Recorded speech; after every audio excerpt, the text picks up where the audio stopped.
¿Qué tal, mis hermanos de verdad y vida? Una disculpa por el video que subí en el grupo.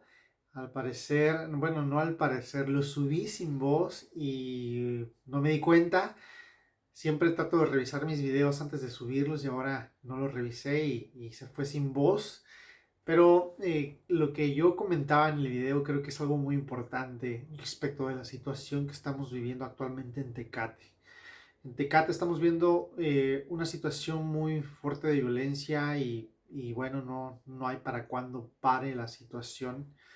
Eh, y creo que es importante que como cristianos tomemos una postura, ¿no? Creo que como cristianos es importante ver lo que dice la Biblia respecto a la maldad en el contexto local. Y eso es lo que Habacuc precisamente está haciendo. Y Habacuc tiene una lucha muy fuerte en su interior. Habacuc está luchando consigo mismo en el hecho de decir, estoy viendo tanta maldad y no puede ser que Jehová no haga nada al respecto. Al parecer ese es el sentimiento.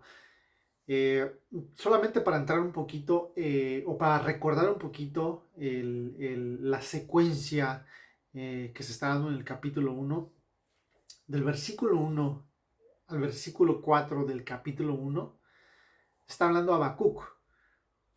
Comienza a hablar Habacuc y después del versículo 5 al versículo 11 habla Jehová. Y del versículo 12 hasta el versículo 17 va a retomar otra vez Habacuc las palabras. Entonces, versículo 1 al 4 habla Habacuc, del 5 al 11 habla Jehová y del 12 al 17 habla de nuevo Habacuc. Ahora, lo que tenemos aquí es, en el versículo 12 lo que tenemos es nuevamente la intervención de Habacuc y lo que dice es esto. ¿No eres tú desde el principio, oh Jehová, Dios mío, santo mío? No moriremos. Oh Jehová, para juicio lo pusiste, y tú, oh roca, lo fundaste para castigar. Aquí vemos a Habacuc teniendo una lucha interna, una lucha en la cual él está, él está viendo mucha maldad y está viendo el aparente silencio de Dios. Eh, lo dice de una manera tan fuerte, a lo mejor nosotros no alcanzamos a captar el sentimiento de Habacuc, pero es una pregunta retórica, es una pregunta con un tono de reproche hacia Jehová, al parecer. ¿No eres tú desde el principio, Jehová, Dios mío, santo mío? Otra versión lo traduce de esta manera, mi hermano. Por ejemplo, la nueva traducción viviente, la versión nueva traducción viviente dice esto en el versículo 12. Oh Señor, mi Dios, santo mío, tú que eres eterno, no puede ser que estés planeando acabar con nosotros. Esa es una forma muy fuerte de expresar lo que Habacuc está sintiendo respecto de lo que está él viendo, ¿no? Y creo que ese es el sentimiento muy probable de personas el día de hoy en nuestra sociedad, en nuestro contexto local, en nuestra ciudad, porque estamos viendo demasiada maldad, ¿no? Cómo es que personas están asesinando todos los días sin ningún no sé, sin ningún sentimiento, o al parecer eso es lo que se logra captar, ¿no? Y que personas están asesinando a otras personas y no parece acabar la violencia. Y al ver todo esto, nos preguntamos, ¿por qué? ¿Por qué permites todo esto? ¿Por qué permites que el inocente se vea asediado por el maligno? ¿Por qué? Tú que eres Dios, tú que eres un Dios eterno, tú que no mueres, no puede ser que estés planeando acabar con nosotros, es lo que está diciendo Habacuc, ¿no? Y bueno, yo no sé el sentimiento de muchas personas, pero creo que Habacuc podría estar representando el sentimiento de muchas personas en este momento. Eh, Ese tono de reproche en el cual Habacuc está diciendo las cosas tiene o se esconde un sentimiento que muy probablemente nosotros hayamos tenido en el pasado, ¿no? ¿Qué sentimiento? Por ejemplo, nosotros vemos que en el pasado de Israel, cuando iba en el desierto, por ejemplo, Dios había hecho tantos milagros, había hecho tantas cosas, los sacó de Egipto, y de repente cuando están en el desierto, los israelitas empiezan a pasar cierto tipo de sufrimiento. Y en ese sufrimiento le dicen los israelitas a sus líderes: ¿por qué no nos regresamos mejor a Egipto? Estábamos mucho mejor en Egipto. Y tú dices, pero ¿cómo puede ser posible que Dios les haya abierto el mar? Dios les envió una nube para guiarlos en el día y una columna de fuego para guiarlos en la noche. O sea, hizo tantos milagros en presencia de ellos, y ellos con mucha incredulidad aún están como, ¿por qué no nos regresamos a Egipto? Estábamos mejor en Egipto. Y creo que nos ha pasado muchas veces a nosotros, que Dios hace maravillas con nuestras vidas. Dios nos ha mostrado tantas cosas, pero aún seguimos incrédulos, ¿no? Y eso es lo que está pasando con Habacuc, al parecer, en este momento, porque del versículo 5 hasta el versículo 11, Dios le da una respuesta concisa a Habacuc y le dice: estoy haciendo una obra grande, la cual cuando se les cuente no lo van a creer, porque yo estoy levantando a una nación. Estoy levantando una nación para traer juicio sobre Israel. Tú que te estás quejando, Habacuc, tú te estás quejando del mal que está haciendo Israel. Pues yo voy a levantar a los caldeos para traer juicio sobre Israel. Y de esa manera voy a traer a cuentas a mi pueblo. Y otra vez, a pesar de la respuesta concisa, clara de Jehová, Habacuc todavía dice, pues que no puede ser posible, no puede ser posible que tú estés planeando acabar con nosotros. No, yo no creo, inclusive dice Habacuc, no, yo no creo que tú estés planeando acabar con nosotros. Tú eres un Dios eterno, tú eres un Dios que no mueres. Inclusive el versículo 12 del capítulo 1 dice: ¿no eres tú desde el principio, Jehová, Dios mío, santo mío? No, no moriremos, pero en realidad ese no moriremos, al parecer dicen los especialistas, que una traducción más probable podría ser: tú no mueres. O sea, Señor, tú eres un Dios eterno, tú no mueres. Y por la particularidad que eres ese Dios eterno, yo sé que tú simplemente estás trayendo a juicio a nuestra nación, que es lo que va a decir al final en el versículo. Oh Jehová, para juicio lo pusiste, y tú, roca mía, lo fundaste para castigar. O sea, Habacuc está entendiendo la respuesta de Jehová hasta cierto punto. O sea, entiendo la respuesta, entiendo que tú estás levantando a los caldeos para traer juicio a mi nación, pero todavía no puedo entender por qué en medio de todo eso hay mucha maldad, hay mucho mal. Y esa es la perspectiva que tenemos nosotros, ¿no? Muchas veces de la situación. Que muchas veces vemos las situaciones adversas desde una perspectiva eh, antropocéntrica. ¿A qué me refiero con esto? Desde una perspectiva antropocéntrica me refiero a que los seres humanos siempre vemos desde un punto de vista puramente humano. Nosotros no podemos ver lo que Dios está haciendo más allá de lo que nuestros ojos pueden contemplar. Imagínate la escena de Elías cuando está con su siervo dentro de una casa. Y el siervo le dice a Elías: Elías, estamos rodeados. Hay un ejército afuera que nos está asediando, que está queriendo hacernos daños al parecer. Y lo que Elías le dice: no te preocupes, porque los que están con nosotros son más que los que están en contra de nosotros.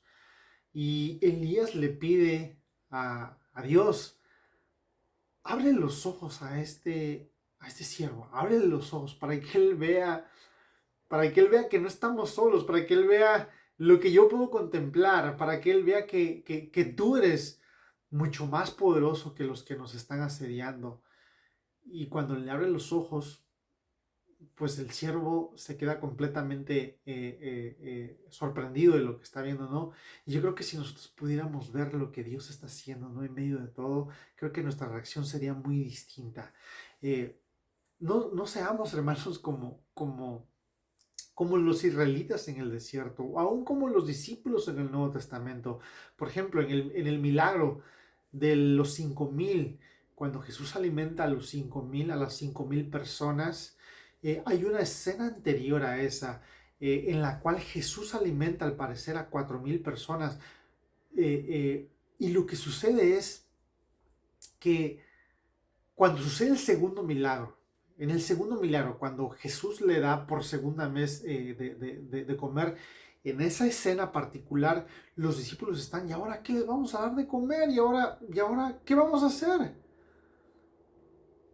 Pareciera que se les olvidó que en el primer milagro, antes en la alimentación que hubo anterior a la posterior, parece que se les olvidó que Jesús multiplicó los panes y los peces.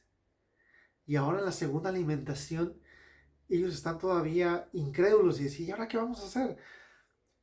Pareciera que muchas veces también nos pasa a nosotros eso, que Dios nos muestra otra vez muchas cosas, nos muestra las maravillas que Él hace y se nos olvida lo que Él hace, se nos olvida que detrás de las cosas, de los sucesos, Él está llevando a cabo sus propósitos, Él está llevando a cabo eh, sus propósitos de una manera que no lo podemos entender. Y sí podemos ver mucho mal en el mundo, podemos ver mal, pero otra vez, nuevamente, el mal que nosotros podemos ver lo vemos de una perspectiva puramente humana. Si tan solo pudiéramos ver lo que está sucediendo en el mundo espiritual, creo que nuestra perspectiva cambiaría. Por lo tanto, Habacuc está entendiendo en cierto sentido. Lo que él está entendiendo es, Señor, yo entiendo que tú para juicio lo estás levantando. Entiendo que para castigar estás haciendo esto, para castigar a nuestra nación, para traernos a cuentas a ti, Señor. Pero sigue una descripción: muy limpio eres de ojos para ver el mal. No puedes ver al agravio. ¿Por qué ves a los menospreciadores? O sea, para Habacuc todavía no le cabe, no le cabe. Por eso es que el Señor nos compara como ovejas, ¿no? Como ovejas que somos a veces muy torpes. Somos muy torpes para seguir en el camino. Las ovejas constantemente se desvían. Por eso el pastor tiene que ir con un bastón pegándole al suelo. Porque las ovejas son, al parecer, semiciegas. Y cuando el pastor está pegándole al cayado, a su bastón, para guiar a las ovejas pueden oír la voz del pastor, pueden oír los golpes del pastor y van siguiéndolo. Pero normalmente las ovejas también son semisordas. Eso quiere decir que les cuesta escuchar al pastor. Y por eso el pastor tiene que tener mucho cuidado de que una oveja no se vaya, porque son muy torpes. Y así la Biblia nos compara como ovejas en ese sentido de que muchas veces nos cuesta oír la voz de Jehová y entenderla, saber que Él está al cuidado de nosotros y que Él nos está guiando a un buen camino, a pesar de que vayamos por caminos angustiosos, como lo dice el Salmo 23, ¿no? Aunque podamos ver mucha maldad, el Señor nos cuida en pastos verdes. Así que, aunque Habacuc pueda dar una descripción, Habacuc utiliza una imaginería de peces y de animales que están siendo gobernados, o como que si no tuvieran un gobierno de Dios. Esa es la idea. Por ejemplo, en el versículo 14 dice: y haces que sean los hombres como los peces del mar. Está comparando, haces que sean como los peces del mar, como reptiles que no tienen quien los gobierne. O sea, tú que eres su Dios, tú que eres quien gobierna, al parecer no hay ahorita quien los gobierne. Sacará a todos con anzuelo, los recogerá con su red y los juntará en sus mallas, por lo cual se alegrará y se regocijará. O sea, al parecer los caldeos, al parecer, se iban a regocijar cuando ellos trajeran a juicio a Israel. Y dice: por esto hará sacrificios a su red y ofrecerá sahumerios a sus mallas, porque con ellas se engordó su porción y engrasó su comida. Vaciará por eso su red y no tendrá piedad de aniquilar a las naciones continuamente. Bueno, lo que podemos notar aquí es que Habacuc está terminando: Señor, yo estoy viendo que al parecer Israel es como que no tiene gobierno, pero los que están viniendo a asediarnos están viniendo en cierta manera a gobernarnos, están viniéndonos a tomar el gobierno que al parecer debería de tener Jehová. Entonces, dice Habacuc que esos enemigos se van a alegrar, se van a regocijar por tomarlos cautivos como alguien caza con un anzuelo a un pez. Pero lo que sucede después en el versículo 1 del capítulo 2, vamos a ver el tono en que Jehová le responde. Es muy interesante. Lo que quiero ahorita notar es que para Habacuc no le cabe todavía, a pesar de que del versículo 5 al versículo 11 Jehová fue claro con su respuesta. ¿Cuántas veces, hermano, entonces nuevamente, cuántas veces nosotros hemos reaccionado así como Habacuc? Que Dios nos da una respuesta y somos incrédulos.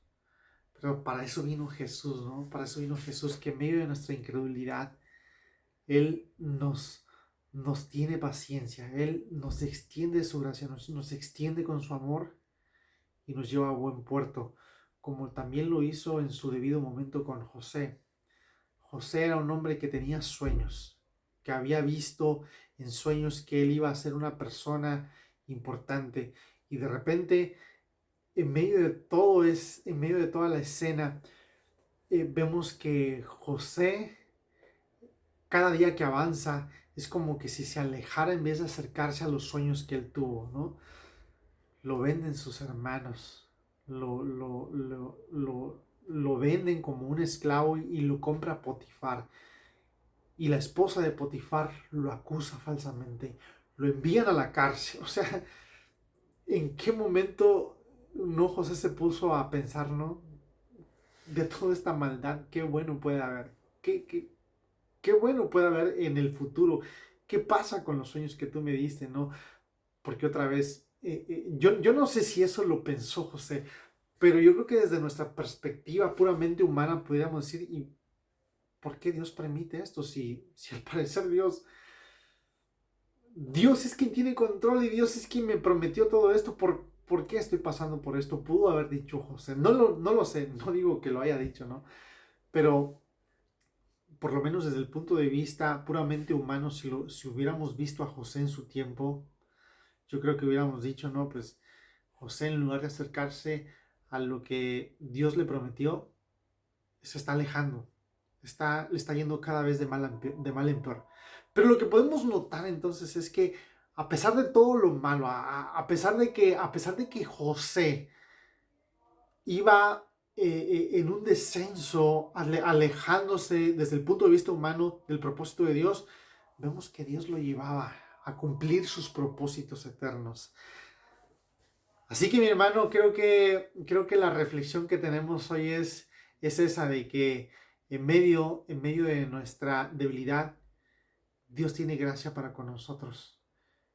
Así que aprendamos a discernir la voz de Dios cuando nos hable. Y que todo lo que estamos viendo ahorita de mal no nos